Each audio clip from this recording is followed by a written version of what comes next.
What's up, mi gente, and welcome to what is yet another holiday edition of Cafecito Cuba. I'm Cubano Chris, and this is exactly what you wear after the Dolphins beat the Pats, so I am pumped. There actually has not been a lot of Cuba-related news circling around in the media this past week, so what we're going to do is dive into a topic that is still fresh on people's minds: the restrictions that took effect on November 9th of changing travel to Cuba. Many people are still confused and they're still asking, I'm an American, can I still travel to Cuba? Short answer, yes you can. And here's how. So there's a general license, right?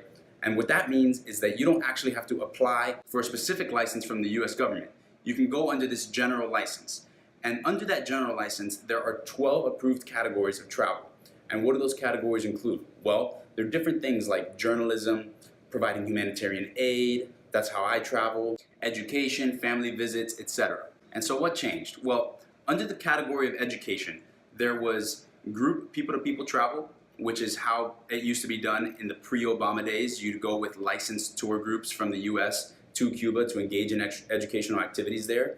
And then there were individual people-to-people travel that was created under the Obama administration to allow people to go by themselves, not in a rigid tour group, and really experience Cuba the way it's meant to be experienced.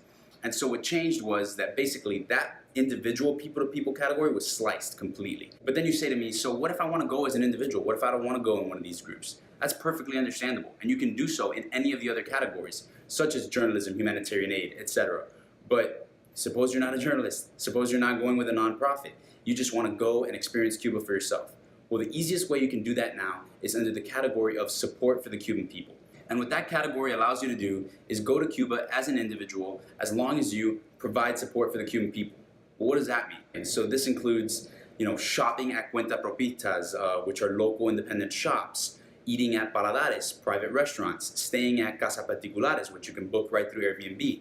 And I know it sounds pretty vague, it does, but the general consensus is that as long as you have a full schedule of activities, which is 6 hours per day during the weekdays, then you're good. And so the only thing I would ask you to do is just keep very good records of all of your financial transactions in Cuba, because you can actually be audited up to 5 years after returning from the island. But really all that these restrictions do is take away the part of the Cuban economy that's run by the military and encourages you to patronize local private businesses. So don't buy into the fear, mi gente. You need to rise above that.